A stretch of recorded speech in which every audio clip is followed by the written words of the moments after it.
Buenos días, me llamo Carlos Pérez Garrido y os voy a presentar el proyecto de crédito de síntesis que finaliza en mi titulación de higienista bucodental. En este proyecto han colaborado Laia Sio Berenguer de Ilerna y Laura Ramírez de Vitaldent, a las cuales agradezco su apoyo. Para ello presento 4 aspectos fundamentales a la hora de presentar este crédito de síntesis. Uno es cómo funciona la clínica dental, en un repaso rápido. Otro es cómo funciona el periodonto concreto, que es la inserción del diente. Otro es el estudio clínico específico de cómo afecta el tabaco a la periodontitis, o sea, a ese diente donde se inserta, y en concreto sobre una patología que se llama leucoplasia. Y acabando por las operaciones que realiza un higienista a nivel de profilaxis y prevención. Conceptos generales. Dentro de una clínica tenemos que tener en cuenta varios apartados que vamos a concretar brevemente. Importante tener en cuenta que en una clínica dental actual es necesario tener un buen sistema informático que contemple todas las posibilidades que la clínica necesitamos, a nivel de gestión, a nivel de clínica y a nivel documental. A nivel de gestión, con presupuestos, con tratamientos, con cobros, pagos, agendas, citas, todo integrado, ¿de acuerdo? De forma que se dé la cita rápidamente teniendo integrado todas las agendas del doctor y sus horarios.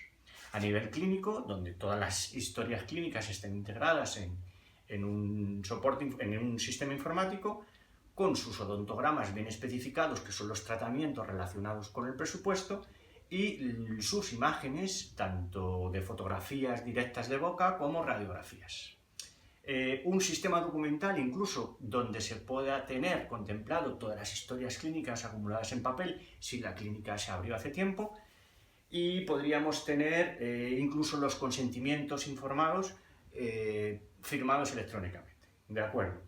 Pues una vez que hemos visto un poquito la introducción en cuanto a esa aplicación informática, es necesario saber que en una clínica dental el equipamiento que puede tener. En ese equipamiento podemos tener instalaciones técnicas a nivel de maquinaria, como es el compresor de aire comprimido para los rotatorios, un sistema de aspiración para aspirar la saliva y elementos orgánicos, el sillón dental donde está integrado todos esos rotatorios, aspiradores, jeringas, luz directas, etcétera, etcétera. E incluso aparatos de radiología, bien periapical cerquita del doctor o bien panorámicas donde el usuario se puedan hacer esas radiografías e integrarlo en ese sistema informático. Perfecto. Y ese instrumental que podríamos dividir en distintos apartados, bandeja de cirugía, bandeja de endodoncia, bandeja de composite, cada uno bien estructurado y organizado dentro de la clínica. Es importante saber que dentro de esa clínica hay una normativa de seguridad e higiene, y dentro de esa normativa de seguridad e higiene es importante saber que los instrumentales tienen que estar estériles, que se esterilizan con el autoclave, que están embolsados, que se desinfectan, que se aclaran y que se secan para después meterlos en esterilización. Que hay zonas señalizadas porque hay radiaciones ionizantes, etcétera, etcétera, y personalmente a nivel sanitario de cada doctor o cada auxiliar higienista tienen que tener gafas, guantes y equipos de protección, ¿vale? Para terminar este punto de introducción a la clínica dental, importante saber que en las fases del proceso de atención pues tenemos una primera visita, podemos incluir el odontograma dentro de esa primera visita, podemos en esa primera visita hacer una anamnesis, una exploración interior, una exploración exterior, una panorámica, y tener en cuenta que en atención primaria, dentro de lo que es la salud de cada comunidad, a los niños, incluso a los mayores, en urgencias se les puede atender. ¿De acuerdo? También podemos tener en cuenta que en la clínica tenemos un control de stock, un control de pedidos, receta, garantías, consentimientos, etcétera, una cantidad de papeles que podemos y que tenemos la obligación de llevarlos y gestionarlos adecuadamente. ¿De acuerdo? Siguiendo la presentación del proyecto, pasamos a definir qué es el periodonto y qué podemos encontrar dentro de él. El periodonto es el sistema de la boca que integra lo que es el diente. El diente es una raíz que no se ve y una corona que es la que se ve. Podríamos definir que el periodonto es la parte de protección que se ve, que es donde termina la encía o donde empieza la encía, que es la que protege al diente para que todas esas bacterias o esa placa bacteriana no se introduzca en el periodonto de inserción, que es donde sujeta el diente. Entonces, podríamos decir que el periodonto de protección está formado por la encía, tanto libre como marginal, y ese epitelio de unión, que es la parte interior de la encía, donde protege ese diente. Y el periodonto de inserción es lo que es la raíz del diente, donde está el hueso, el ligamento y el cemento del propio diente. ¿Correcto? De forma que ese es el periodonto entero, completo. Dentro del periodonto podemos encontrar enfermedades gingivales o enfermedades periodontales. Dentro de las enfermedades gingivales podríamos decir que una enfermedad gingival en relación a lo normal es que está muy enrojecida, que tiene bolsas, que tiene falta de cuellos, que es una textura blanda y que sangra el sondaje, porque lo normal es que esté rosada la encía, que tenga una respuesta firme, que esté ausencia de sangrado al hacer el sondaje periodontal y que tenga ausencia de bolsas. En cuanto a la periodontitis, se podría decir que es un deterioro de esa placa que se está introduciendo en ese periodonto de inserción, de forma que la gingivitis se podría decir que está en la parte de protección de encía y lo que es la periodontitis está en ese periodonto de inserción donde se acumula ese hueso, ese ligamento y ese cemento que sujeta al diente. Y dentro de la periodontitis ya sabemos que la periodontitis es irreversible, que una vez que la tenemos la podemos parar y que la gingivitis sí es reversible. Diagnosticar las enfermedades periodontales es sencillo, es simplemente puntear con una sonda periodontal diferentes zonas del diente y las vamos punteando dentro de una serie de clasificación y codificación que la vamos apuntando en un periodontograma. Dentro de las enfermedades periodontales, gingivales y periodontales, son diversas, podríamos nombrar muchas, de las cuales se pueden presentar y presentamos en estas diapositivas que pueden ver. Continuamos la presentación del proyecto con el estudio clínico, uno de ellos, que es el efecto del tabaco en las enfermedades periodontales. Para ello empezamos a definir los componentes del tabaco, teniendo en cuenta que en el tabaco podemos encontrar hasta 4.000 sustancias tóxicas y entre ellas reconocer que muchas de ellas son cancerígenas. Podemos encontrar el alquitrán, que produce enfermedades pulmonares como enfisemas, que reduce la capacidad del pulmón en el intercambio de gases entre la sangre y los pulmones. Está el monóxido de carbono, que hace que los glóbulos rojos puedan recoger menor oxígeno y depositarlo en la sangre para llevarlo al organismo. Aceleran el corazón, produciendo hipertensión arterial. Encontramos el cadmio, que produce enfermedades en riñones y en el hígado, de la misma manera que sulfata las pilas con esa sustancia blanca que se sale cuando se sulfata, así como otros componentes como la nicotina, el cromo, el níquel, etcétera, etcétera. Dentro de esos efectos, de esos componentes del tabaco, podemos encontrar que aumenta la placa bacteriana, reduce la capacidad que tiene el hueso de soportar el diente, produciendo pérdidas dentales, influye en el mayor número de bolsas periodontales, produce una mayor reabsorción ósea, de forma que el periodonto de inserción que sujeta el diente pierde hueso, produce una recesión gingival y es la causa principal de la gingivitis y la periodontitis. Estos podemos definir como los efectos principales del tabaco dentro de la afección a las enfermedades periodontales. ¿Cuáles son esas enfermedades periodontales que podemos identificar? Pues muy claramente la estomatitis nicotínica, el GUN, que es la gingivitis ulcerativa necrocitante, la periodontitis refractaria, que es la periodontitis que se reproduce de manera recidivante, continua por ese efecto del tabaco, que se cura y vuelve a salir la periodontitis del adulto, que es crónica, la periodontitis aguda, que aparece de forma muy fuerte sobre el periodonto que aparece, sobre el efecto del tabaco, la halitosis, enfermedades sobre la lengua, etc. Y una enfermedad que se llama la leucoplasia, que vamos a tratar en el siguiente punto.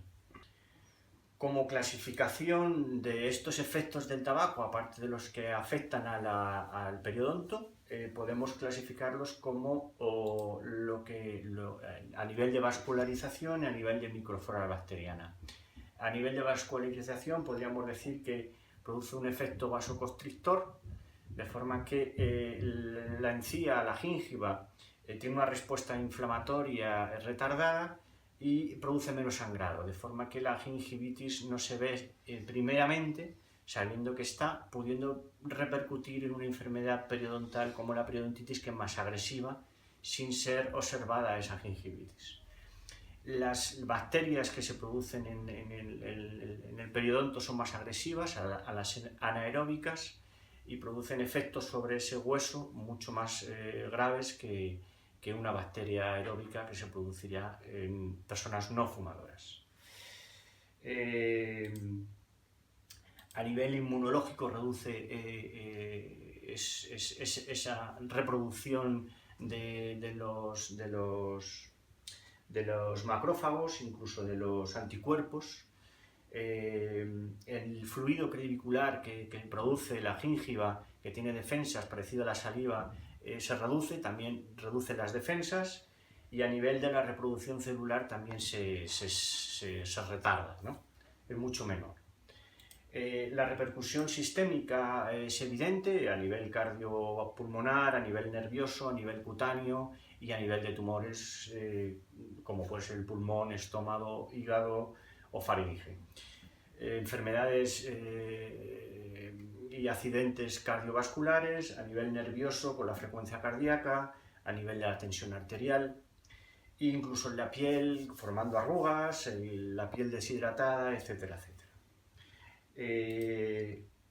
Definir que dentro de la epidemiología de este efecto, poder decir que afecta de 3 o 4 veces más que un no fumador las enfermedades periodontales, que incluso fumar más de un paquete aumenta hasta 6 veces la posibilidad de afectar a esas enfermedades periodontales, que la relación directa entre una pérdida ósea y el fumar es directa, es muy identificativo, que el 90% de las enfermedades periodontales refractarias es por el tabaco, y importante resaltar que el hecho en sí de dejar de fumar no incrementa la posibilidad de entrar en una enfermedad periodontal. Como conclusiones de este estudio se presentan claramente que una de las causas importantes es que es prevenible, es la mayor causa de muerte prevenible del mundo. Es la principal causa de las enfermedades periodontales, impide el tratamiento normal de estas enfermedades y que dejar de fumar produce beneficios inmediatos, tanto a nivel del pulmón que se recupere, como a nivel económico, como el gusto, como el olfato, como la nicotina, como reduce los infartos. Los beneficios son inmediatos. Continuamos el crédito de síntesis con un estudio clínico que se llama la leucoplasia. Leucoplasia es leuco es blanco y placa es placo. Placos es placa. Es una enfermedad que se da en la mucosa yugal, en las encías y en la lengua. Lo que se dice una enfermedad blanca, no se desprende al raspado y es una lesión precancerosa. Sus principales causas son la irritación por alguna obturación, alguna prótesis mal ajustada, la alimentación por mordisquearse los garrillos, por la mala higiene y por enfermedades infecciosas.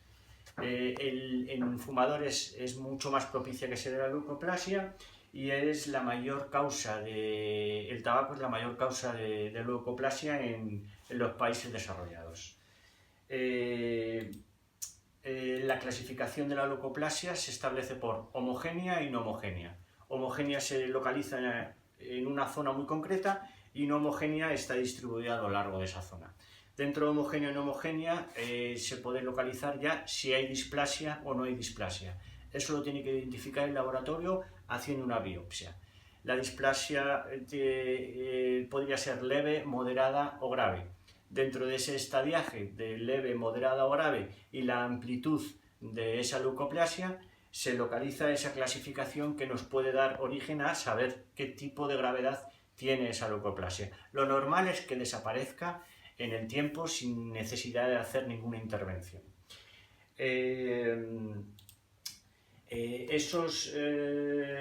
Como hemos dicho, esa biopsia hace falta hacerla para localizar esa displasia a través del punch, y si presenta esa leucoplasia zonas rojas ulceradas, la gravedad se incrementa, incluso pudiendo producir tumores. Los tratamientos a realizar son diferentes dependiendo de la gravedad de la lesión y los podemos clasificar en tratamientos médicos, tratamientos tópicos, sistémicos o invasivos. El médico, pues en el caso que fuese hongos, se podría dar una serie de productos farmacológicos como el fluconazol o como el miconazol, tópicos con vitamina A o ácido retinoico.